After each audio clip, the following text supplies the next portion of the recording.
قوم سمود عرب کی ایک قدیم ترین یعنی بہت پرانے زمانے کی قوم تھی۔ بعض اقوال کے مطابق ان کا زمانہ ابراہیم علیہ السلام سے بھی پہلے کا تھا۔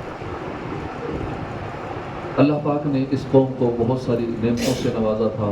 عمریں لمبی تھی، طاقتور تھے، کنسٹرکشن کے ماہر تھے، فن تعمیر کے ماہر تھے، پہاڑوں کو تراش کر محلات بنا رہے تھے۔ آج بھی ان کے بنائے ہوئے محلات موجود ہیں، نشان عبرت ہیں۔ اس قوم کی ہدایت کے لیے اللہ پاک نے اپنے نبی صالح علیہ السلام کو مبعوث فرمایا۔ صالح علیہ السلام نے انہیں اللہ وحدہ لا شریک پر ایمان لانے، صرف اور صرف اسی رب واحد قہار کی عبادت کرنے، اس کی فرما برداری اختیار کرنے کی دعوت دی۔ تو آپ کی دعوت پر قوم دو گروہوں میں تقسیم ہو گئی۔ ایک گروہ نے تو کلمہ پڑھا، آپ پر ایمان لے آئے، دوسرا گروہ شرک پر اڑا رہا۔ اس قوم نے حضرت صالح علیہ السلام سے معجزہ طلب کیا کہ آپ ہمیں اس پہاڑ میں سے ایک اونٹنی نکال کر دکھائیں، پھر ہم ایمان لائیں گے۔ صالح علیہ السلام نے چٹان کی طرف اشارہ کیا، وہ چٹان پھٹی، وہ پہاڑ پھٹا، اس میں سے اونٹنے نکلی۔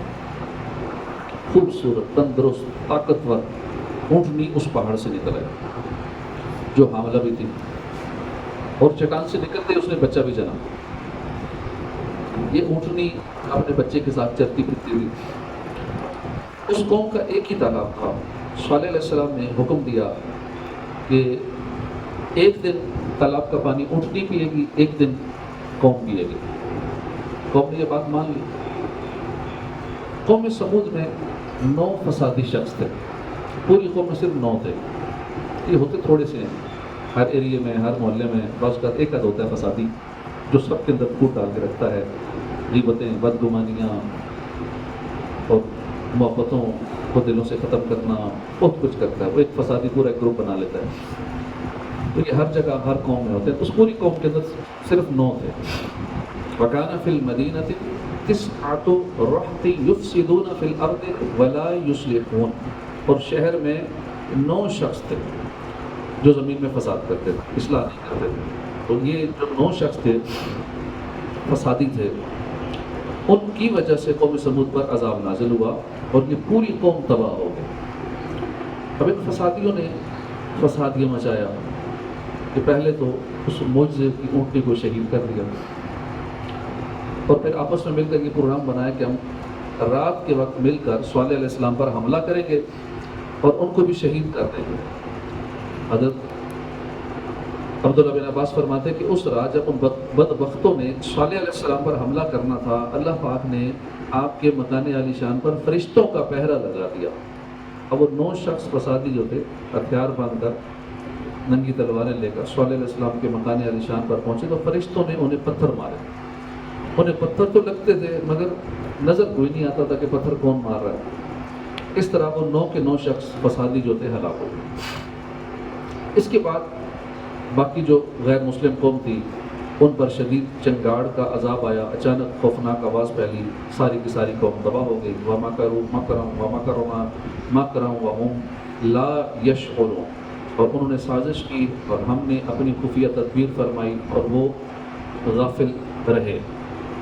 یعنی ان لوگوں نے حضرت صالح علیہ السلام اور ان کے گھر والوں پر رات کے وقت حملہ کرنے کی سازش تیار کی، اور ہم نے ان کی سازش کی سزا یہ دی کہ ان کے عذاب میں جلدی فرمائی اور وہ ہماری خفیہ تدبیر سے غافل رہے۔ اب یہاں اس آیت کے اندر ذرا اور فرمائیں کہ لوگوں نے ترجمہ اس کا کیا کہ انہوں نے مکر کیا، اللہ نے مکر کیا۔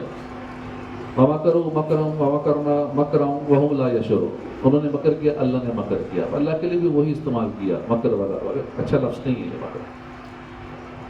لیکن اعلیٰ حضرت نے ترجمہ کنز الایمان کے اندر ایسا ترجمہ کیا، انہوں نے سازش کی اور ہم نے اپنی خفیہ تدبیر فرمائی۔ اب یہ اچھے الفاظ ہیں، اللہ کے لیے اچھے الفاظ کو چناؤ۔ تو صحیح ترجمہ اگر پڑھنا ہے، ادب والا، عشق والا، اللہ کا بھی ادب، اللہ کے محبوب کا بھی ادب، تو کنز الایمان بہترین ترجمہ، اس کو آپ کمپیئر بھی کر سکتے ہیں باقی تراجم سے۔ اس واقعے میں غور فرمائیے کہ ہمارے لیے کتنی عبرت ہے. بالخصوص قرآن کریم نے پوری قوم میں سے ان 9 لوگوں کا جو خاص طور پر اس کو ہائی لائٹ کیا، ذکر کیا ان کا.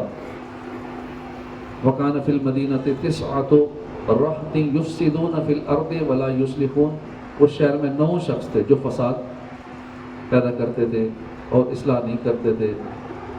قوم میں غیر مسلم تو بہت سارے تھے، لیکن قرآن کریم کا خاص طور پر الگ سے ان 9 کا ذکر کرنا ہمیں سبق دیتا ہے کہ اگرچہ قوم کے سارے ہی غیر مسلم عذاب کے حقدار تھے، مگر جو یہ 9 افراد فسادی تھے یہ عذاب کا ظاہری سبب بن گئے.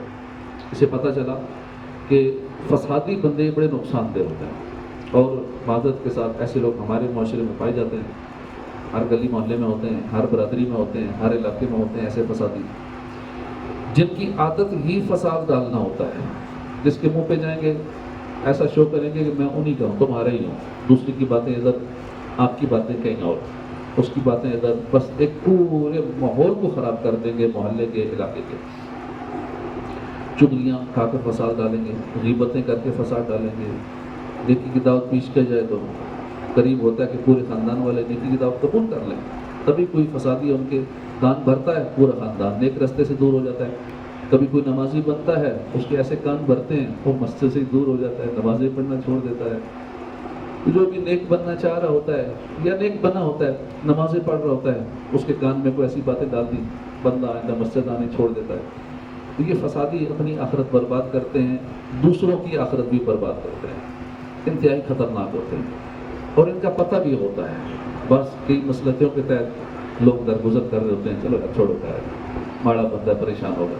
لیکن ان فسادیوں کو لوگ جانتے بھی ہوتے ہیں، اور بعض کا ان کی اچھی خاصی وہ سافٹ ویئر اپڈیٹ ہو بھی جاتا ہے. ہمارے معاشرے میں فسادیوں کا اور گڑبڑ کرنے والوں کا لوگ آئے دن سافٹ ویئر اپڈیٹ کرتے رہتے ہیں، اور وہ پھر توبہ بھی ہو جاتے ہیں، معافی مانگتے ہیں. تو ہمیں چاہیے کہ ایسا فسادی بننے سے ہمیشہ محفوظ رہیں. ہماری طبیعت کے اندر اصلاح، سچائی ہونی چاہیے. فساد ہماری طبیعت میں کسی صورت بھی نہیں ہونا چاہیے.